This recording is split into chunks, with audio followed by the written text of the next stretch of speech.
Go on, Freddie, up the stage here. Well, thank you for coming up. You got in to blame for that. So, how you doing? When was your first time at Hawkston Park? 1961. I would have thought I came on 250 degrees to 500 gold star. Yeah, that's real good stuff for this circuit. Yeah. Now, 66, you 250 British champion. Is that right? That's correct. Yeah. Would Hawkston be around then? Yeah. Would Hawkston be an actual race round? No, not that year. No, I think mainly a 500 round. I think it was. I can't remember it being a 250 round at all. But no. It's certainly a fabulous circuit. I mean, have you got plenty of good memories for being at Hawkston? Yeah, I used to like Hawkston. Yeah, that's good. Nice sandy tracks. Yeah, good. When was the last time you raced here? 75, 6, something like that. Yeah. Long time ago, plenty of memories on the track. I'm going to ask you guys there just another question before we hustle you off and you can go and feed you something in there and get somebody else up on stage here, if Jeff can spot anybody there. The favourite Hawkston memory. What's your, go on, Neil, what's your favourite Hawkston memory? 81. There's lots of memories really. I do remember, I think it was 78, I think Rob was probably here when at the end of the year they used to run a £10 a lap race, and it was I remember it was a 15 lap race, and first lap I think it was poor Steve Harrison led, and I passed him and I led every lap. And I remember my dad at the top of the hill, every lap he'd put the sign out with a £1 note sign on it. And I can see it now. Every lap, I had £150 lap money and £150 for winning the race. There's a lot of money there. Excellent, yeah, well done. Jeff, you got any favourite Hawkston memory? Not I can think of. I had lots of good memories here. What I will say actually involves Neil. I remember that was a British Championship, and I got the gate, and I was actually coming this first lap, coming round up to the sand pit, and I wasn't hanging about. I think I did come third, but I was coming up to that sand pit with what I thought was flat out, and I had Neil come by me on one side and Nicey the other. So that sort of put me down a little bit, but I hung on for third. So. Okay, yeah, it's not nice being third, but if it's got to be third, that's two good lads to be third. Yeah. So well done. Thank you very much for that, Rob. My best memories really were before I actually started racing and watching the Grand Prix here in the early 60s.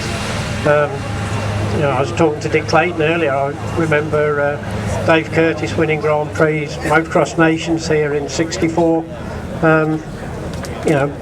I think that they have far more impression on my mind than my own rides here. That's a nice tribute, yeah. Well, gentlemen, thank you very much for letting us drag you out the audience. So, we've got Dave Watson as well. Is he? Where's oh, bloody hell! Oh, Terry, how you doing? Well, thank you very much for getting yourself up on stage here. Instead of they probably didn't let you know you were coming on to talk or anything like that. But first time in Hawkston Park. When was that? Late 50s. I came down to watch a meeting. But I'd never ridden here, so no. Well, that is an admission, yeah. Well, I've never been here before this weekend, so that's an admission for the two of us, yeah. So who was racing when you were? I can't remember. The Tiblin, I think, was riding. Some of the Swedes, But I mean, I didn't know a lot of them anyway. I just came down to have a look. Were you racing then, or was that the catalyst to you starting racing? I started racing in '59 on a 197 Greaves. And then I moved to a 250 Greaves and won the Yorkshire Championship the year after. Yeah, well done. Yeah. Then it don't get a lot better than that actually. Just did a few internationals abroad, won a couple, one at Nancy and one at Lady Puy on Sherbeck for Lindsay. A few third places in Switzerland and over there. Good starting money, good prize money. Not like today, you can actually make about the two. Red stars to get across on the Channel ferries, so you were last on and first off. Then otherwise it was just television scrambles, ITV, Mary Walker, Dickie Davis, all that lot.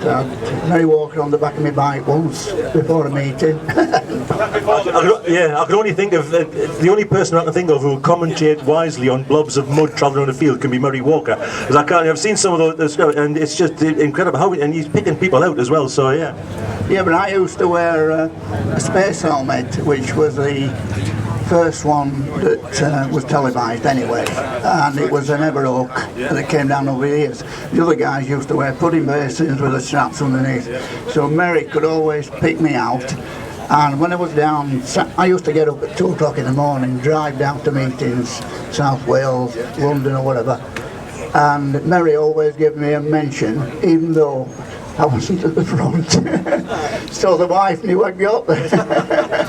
I suppose, yes, in pre-motorway days and pre-easy travel days, yeah, the travellings was with just air roads and ordinary roads and through towns and villages. That's a lot of, isn't it? Yeah, it was, well, it was all down from 2 o'clock in the morning or wherever it was to get down, and then do the racing, wait for the horse racing to have the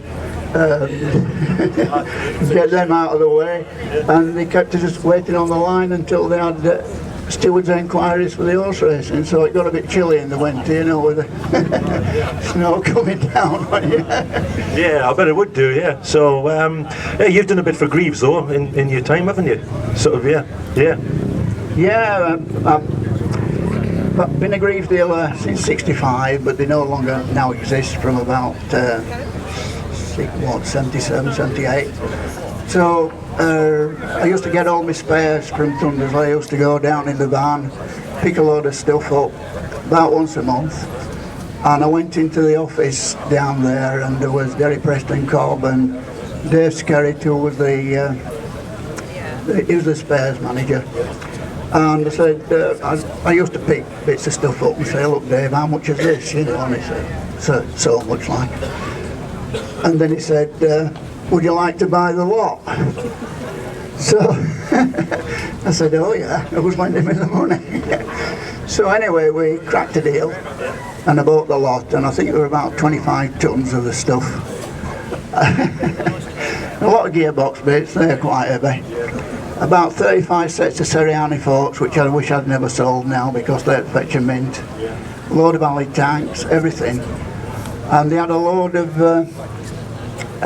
wheel rims. They used to use the rims that you couldn't chrome, you know, the high tensile ones. Yeah, they used to use those, and they had them in the shed at the bottom where the foundry was. And I thought, I'll go down and get them. And they take them to tip. So I'm a bit disgusted with that. But yeah, we uploaded all the lot up to Yorkshire. A few wagons brought the stuff up, but the drivers kept complaining they had to stop when they got to the weigh bridges because there was too much on. Because it didn't look a lot, but we had a lot of weight. A lot of barrels. Don't know how many thousand pistons there were. I mean, it's humongous stuff. But it all went. Finally in 2000 I got too busy with the Yamaha, and also with Champ, who made little 50cc auto bikes. Sold 1,500 of those, and the Yamaha stuff was going quite well, 7,200 bikes a year, something in that order. So we had to just put the Greaves stuff to one side, sold it to a firm somewhere down, I don't know, down Rugby, somewhere down there. And it all went, and we're still going. And I'm still going, 5 days a week. I'll be talking to Pete Eddy about that, and he says, yeah, it's what keeps him going. Yeah. So, well, Terry Sulvesta, thank you very much for that. Yeah, you're welcome. Yeah, a round of applause for all the lads, please. Where's Dave Watson? Oh, stand next to me. Yeah, a youngster, me a youngster.